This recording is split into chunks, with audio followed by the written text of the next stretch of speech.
Hey everybody, I just wanted to give you a quick recap of what to expect in today's Resilience Project chat. What would you say to a person who may be going through a difficult time right now, who doesn't, they're in the air right now and they don't know if they're going to land on their feet or if they're going to fall flat on their face? First, you have to trust that you will land and you will land on your feet. Our conversation brought a lot of emotion up for me, made me really reflect on what it means to have friends and family and connections. We are learning from everyday people about how they have bounced back from difficult times. And this is the Resilience Project.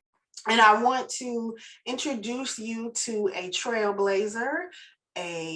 She's a sister and she's a caregiver. She's everybody's storyteller. Like if you sit at Miss Deb's feet, you're going to learn something about her, something about yourself, and something about life. And Miss Deb lives in Pittsburgh, Pennsylvania. She's a Steelers fan. Go Steelers. And for many, many years, she has been the glue that has helps on Smithfield Toastmasters together. So I want you to grab a notebook, share this conversation with somebody you think can learn something significant, and let's dig in. So, Miss Deb, was there something that I did not say about you that you want our viewers to know about you, our listeners to know about you? That I always land on my feet, it encompasses a lot of people and a supreme being. You don't do anything by yourself. I want you to define for us what it means to land on your feet always. A lot of people look at me because I'm very jovial and I love people and I'm very open and I'm very warm, and they think that woman has never had a problem in her life. Well, that's not true. That is not true at all. But I always land on my feet. Over the years, things have happened to me. I worked for two airlines. I worked for TWA, it went out of business, and I worked for Eastern, and it went out of business. Along with that went my pension. So that meant that I have to keep working a little bit longer than I ever intended to. When I was working for Eastern, I lived in Miami for 13 years. In the 13 years that I was there was a terrible hurricane called Andrew came along. And it was a category 5, one of the strongest hurricanes ever. And I lost everything. I lost where I lived. I lost my job for a while. But even during that time, I was surrounded by people who made it happen. We kept in touch, just as our ancestors did. It was almost like we had drums going, because this is before there were cell phones, whatever. I had one friend whose car was still running, and she had a palm tree sticking through it.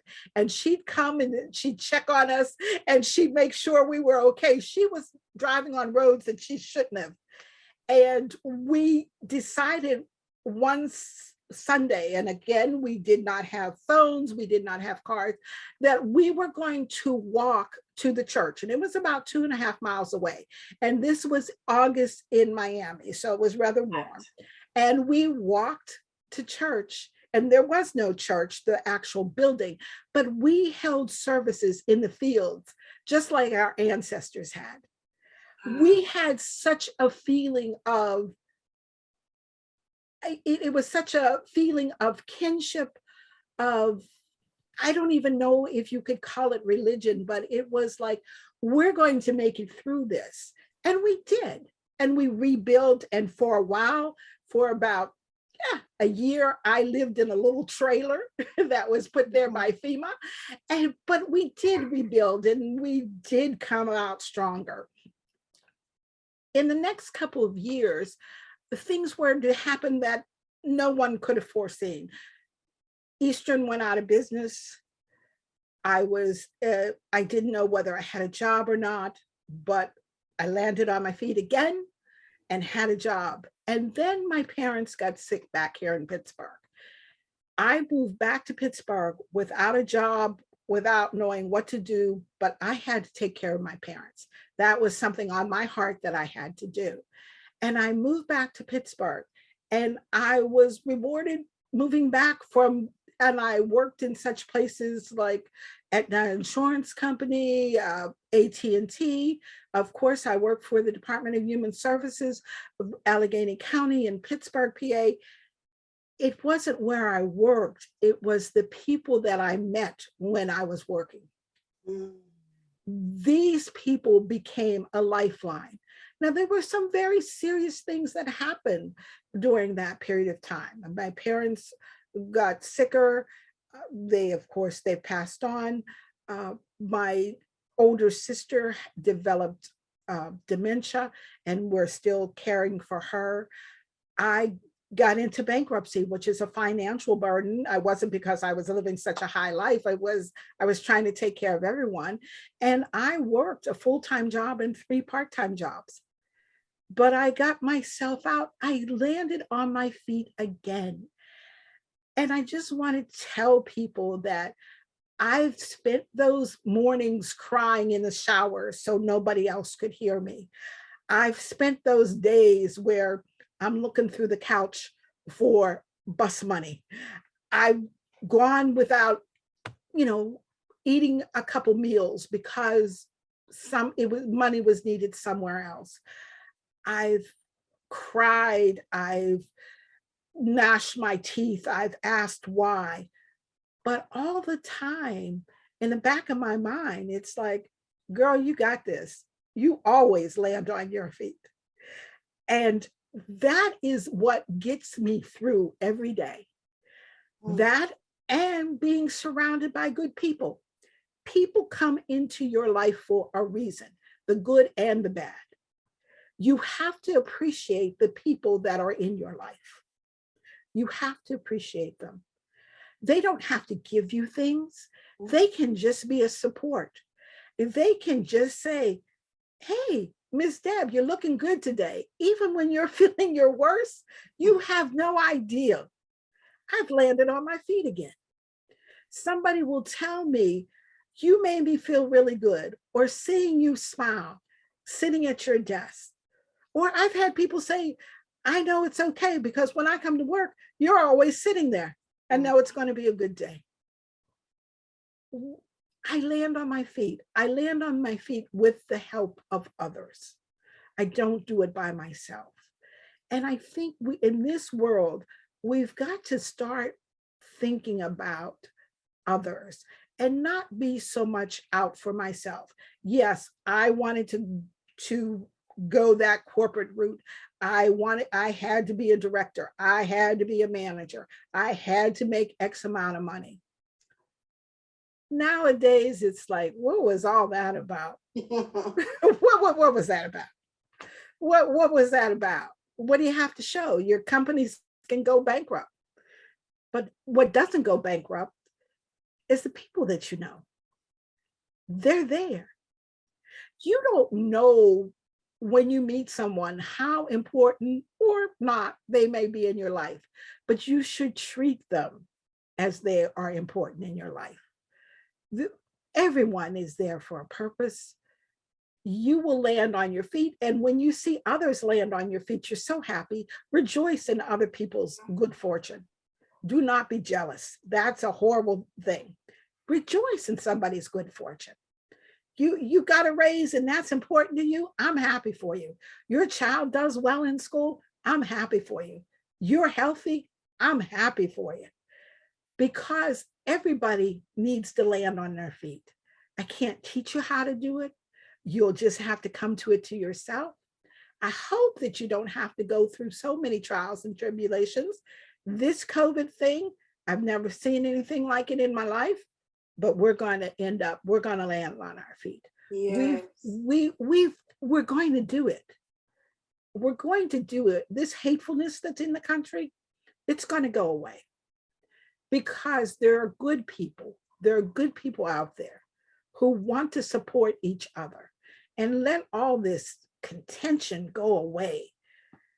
And I think as a whole, we're going to land on our feet. I know every day I'm thankful, and every day I land on my feet. You just have to believe and have faith that everything's going to be all right. And sometimes we like to mess with fate, and we try to move fate, and we try to fix fate. we try to do everything we can, and I did this and I did that. Oh, just sit down, be still for a minute. Be still. I think about a couple of visual images when I hear you say I always land on my feet, because I was thinking as you were talking about what happens before you have to land. So those images to me were like swinging on a swing and jumping off the swing. Right. I'm always going to land on my feet. Think about cats. I'm not a cat person, but when cats fall, they always, or jump, they always land on their feet. There's no other option for them. Right. There is no other option, because failure is not an option. Did I like going through bankruptcy? No. Do I like the fact that my sister has Alzheimer's and it tears my heart? Yeah. But we're going to be okay. She's in a safe place. She is healthy otherwise. We're able to take care of her and support her. Something I never thought that I do. Sometimes people say, well, you never got married. Well, it wasn't in the cards, but I've still landed on my feet. Yeah. I've still known great men in my life. They didn't have to be the title of husband, but they were great supporters, just as I've known great women in my life. You could look and say, oh, I should have gotten married. I could have had kids. That wasn't particularly in the cards for me. I sometimes feel very bad about it. But then again, the good times I've had, the people I've met, the places I've gone. If I tell people I've gone to 32 countries in all 50 states, wow. I have gone those places. I don't think I would have been able to do that with a structured family. No. I was able to take my parents with me to many of those countries. Oh, wow. As I say, I always land on my feet. They told me years ago when I wanted to work for the airlines, well, this is where they still refer to us as colored people. And they would say, well, you're a colored girl and you're a little bit too heavy. All right. And I was about 100 and some pounds less than I am now. So, but I got to work at an airline. I went part-time. I worked in reservations. I've worked in reservations. I've worked at airports. I've worked in the computer rooms. I worked for 30 some years in 2 airlines. And as I said, the biggest benefit is I got to travel. So I landed on my feet. No, I wasn't a flight attendant, but during a strike, they took my little fat butt and made me a flight attendant. So I got to be a flight attendant, even though you told me I couldn't do it. So I've always landed on my feet. I haven't planned a lot of things, but somebody has planned them. Someone has planned them. I can't say that I've planned. I never thought that I'd be working for public organizations. I was always the corporate person, but I worked for like I said, the Department of Human Services. And now I work for Port Authority, which is the bus company in Pittsburgh, and we're public organizations. And I find it very satisfying. I say to work for the public, to work for people. I find it's not the corporate greed. It's we provide a service, or we're providing services. People need things. And I find that to be very very, very, very fulfilling to be able to do it. No, I can't drive a bus. I'm not doing that. But I worry about, Yeah. people on the bus, and I worry about, I hire people to drive the bus and those type of things. But it's a different type of energy. Uh, it's a different positive energy. And I think age has something to do for that. I'm no longer interested in being a director or a manager. I'm interested in, do I make an impact on somebody during the day?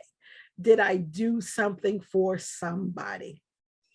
You don't need to know every step of the way, but trust that you will land on your feet. If you start trusting, then the steps will become clear. If you are just so consumed with, how am I going to do this? How is it going to end? Sometimes you don't need to know the ending.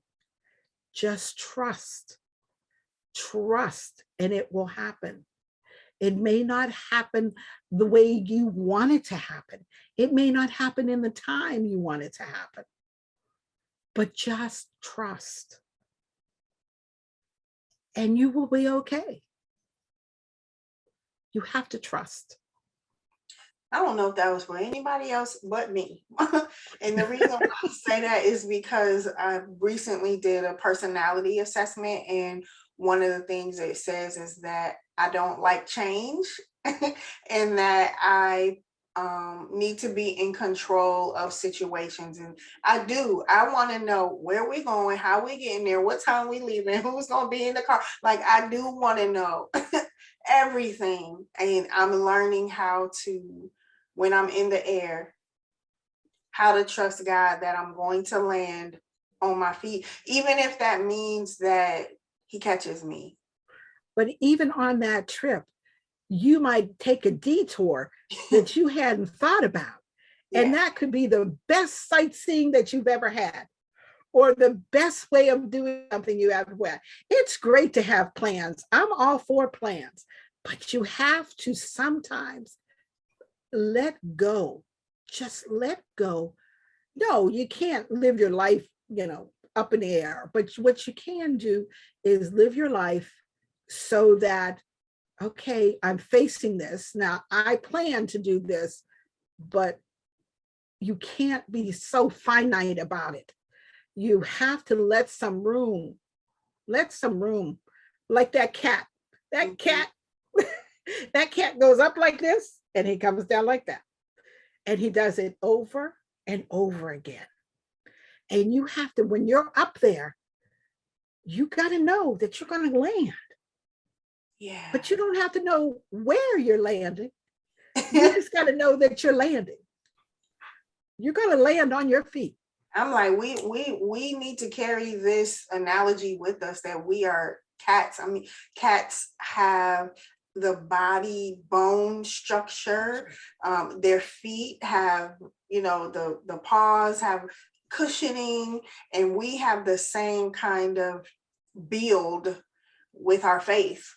That means we cannot fail. We can't. We're not designed to not land on our feet. That's a good analogy right there. You're going to do it. When that baby takes its first steps, we are not worried about him falling on his bum. We're worried about those steps. Yeah. We're worried about those steps. Take those steps. That's what we have to do. We have to take those steps. We can't worry about falling down on our bums. We've got to take those steps. Take those steps. We just need to lead. Is there something that I did not ask you that you want to talk more about landing? And you said there is a milestone birthday coming up. I just want to tell younger people that you can strive for fame. You can strive for recognition. You can strive for monetary things. But what you have to do is make sure your family connections are there. Yeah. And your friend connections are there. because all the money in the world, and we see it every day, it doesn't help. And all the fame in the world, really, it goes away in time. And when you're sitting around at an advanced age and you can say, yeah, I had a pretty good life. I've had pretty good friends. I've had great families, had some sad times, but all in all, it was a good time. That's what you want. That's what I want younger people to set their sights on. That's what I want.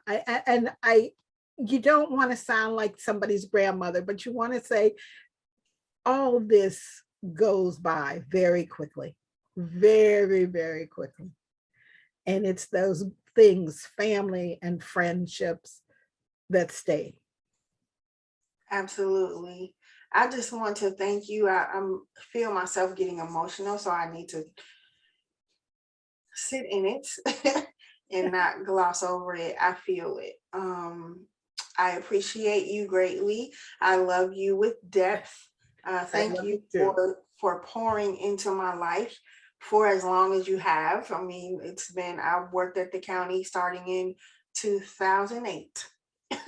So it's been a very, very long time. And even over the highways and the byways, you're still a pillar in my life. And I'm deeply grateful for you for that. And I thank you for allowing me to share you with the audience of the Resilience Project. You can always come back if there's more you want to share about landing on your feet, or if you want to tell more stories about from the place of you're sitting in the seat of wisdom. And we need more of those seats of wisdom moments with each other. And I want to thank all of you for being here with us. Thank you for listening and taking notes. Miss Deb gave lots of great wisdom nuggets about. Thank you for joining us and being here. And just remember to lean on your pillars: love, faith, courage, and restoration. And we love you so much. We love you. Thank you so much, Penda. You're welcome. All right.